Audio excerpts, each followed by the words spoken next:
It's March 2023, and it's hard to think of a film that's generated as much buzz so far this year as Cocaine Bear.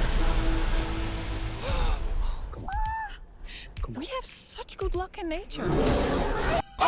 Directed by Elizabeth Banks, Cocaine Bear is based on a real-life story of a bear from the 1980s that ate 75 pounds of cocaine and then promptly died. Why are we still here? Just to suffer? That's not what happens in the movie. Instead, it's about the bear as it develops a crippling and expensive drug addiction, then starts mauling people. It's beautiful. It's 1980s campiness mixed with visceral terror. It's been the subject of some harsh critical attacks online too. So this week, we dig into the question, is Cocaine Bear stupid or cinema? Frankly, nobody's willing to take a chance on these types of movies anymore, except for you, A24. Cocaine Bear was just a dumb old mid-budget movie that came out at the perfect moment. It's extreme entertainment. With gory kills galore, it's safe to say the movie has unique quality in itself that rivals Zombievers, Sharknado, Velocipaster, and other schlocky animal monster movies. I have had it with these motherfucking snakes on this motherfucking plane! But Cocaine Bear is arguably better than any of those in my opinion. Not in dramatic writing, but in self-aware 80s campiness. The script is lighthearted and reminiscent of B-movie horror movies of yesteryear. It's also got a $30 million budget and a pretty good CGI bear, so that kind of pushes it past Sharknado for me.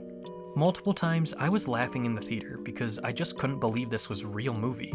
It's just a bear on drugs. It fucking did cocaine! A bear did cocaine! Which is awesome. But Cocaine Bear has more than doubled its budget so far, and a part of me wonders if the stupid sounding gimmick was actually a genius ploy to build hype. They run with the stupidity, and I would too. Honestly, Cocaine Bear is a better film than the latest Marvel movie, Ant Guy and Hornet Girl Quantum Maniacs, in my opinion, that is. Not just for its inherent entertainment value and vicious, unprovoked bear attacks, but also for its daringness to stand as a parody of itself, a testament to weird-ass micro-budget horror films at a time where most Marvel movies feel safer and blander than a wheat smoothie. But mostly it's the bear attacks. That's inappropriate. Which is fine. The many overlapping storylines at the end try to get emotional, with a life or death cocaine hunt, a father versus son standoff, and a mom who just wants to bring her daughter home. We just really don't care. The movie's at its best when we're as emotionally unattached to the cast as possible, so I don't know if it really sticks the landing.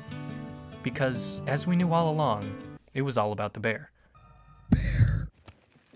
The movie's gotten decent reviews, 68% on Rotten Tomatoes, and received pretty good word of mouth depending on your source. Love it or hate it, you can't really knock the movie for trying to tell its story, especially when it's so self-aware of how ridiculous the concept is, uneven as it may be, because you don't really need certain cinematic qualities to provide good entertainment. I spoke with my film specialist Chad to break down the merits of Cocaine Bear. But we're here to talk about Cocaine Bear. Cocaine Bear. We gotta, yeah. Like, I can understand that it might not be for everybody, but I thoroughly enjoyed my time watching it in the theater.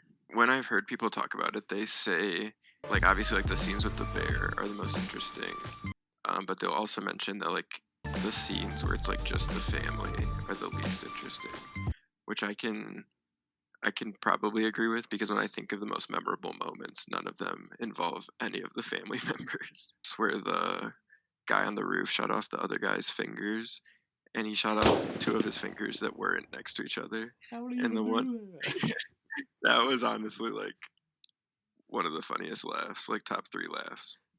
That was just like a good ass joke about somebody shooting somebody. And then the other most memorable moment I would say is the entire ambulance sequence. It's the ambulance for me, for sure. Yeah. From the moment when like the lady whispers bear into the stethoscope. It's like Dewey Cox's mom, and she's just like, bear. This morning I know I was. Leave him! And then from that until like the stretchers like falling out of the ambulance, and then the other lady flies through the windshield.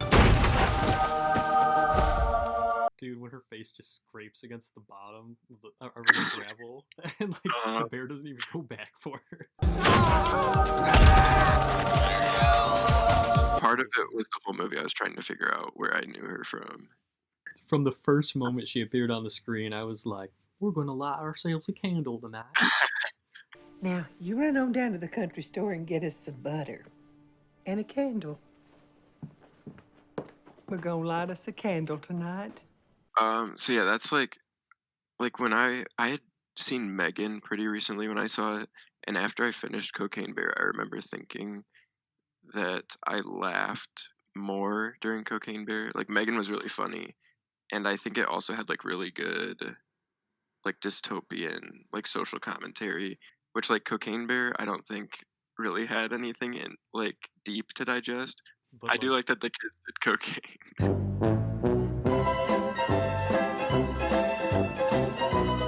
okay, the one thing I wish is like I really wish they would have just like killed one of the kids, and preferably the boy, but I'll give it an 8 out of 10. I think it was self-aware and served its purpose well. I mean, there were some moments of dialogue that, like, because how we said we don't need to care about every character, I feel like some characters were like given too much dialogue or monologue or conversation. I really didn't have any complaints with it, and I had a great time. it's very basic, and that's okay. That like it was a good, I'd say 6 out of 10, but to me 6 out of 10 is good. I could come up with a rating system if you're gonna rate movies that could Yes. set you apart and give you Let's say a little charm to the end of your videos.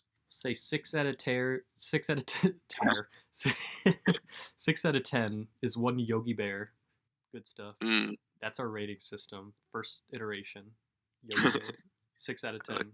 Because I'm smarter than the average bear? Yeah. Less Ant-Man, more Cocaine Bear for me. Yes. Yeah, I would take 10 Cocaine Bears over an Ant-Man. You heard it here. The Or I would take a Cocaine Bear over 10 Ant-Mans, I probably should have said. But I was picturing the budgets. I'm like, you could give me 10 Cocaine Bears for the price of one Ant-Man. Cocaine Bear is a great example of what happens when a crazy, self-contained concept is given a chance to be something special without being constrained to the limits of a micro-budget film. A film is overall meant to entertain. All of these labels of real cinema are completely arbitrary, and nothing can take away the impact a movie has on its audience. Personally, I think Cocaine Bear is so stupid that it's good. Nobody can determine what true cinema really is. Like what you like. Entertainment is not objective. I, for one, won't judge you if you just like to see a drugged up bear kill people every once in a while. Sometimes that's the itch you gotta scratch. But hey, that's just me. Thanks for watching. Please subscribe to Cinema Splendor for a new video every other week, and I hope you have a fantastic evening. Watch out for those bears.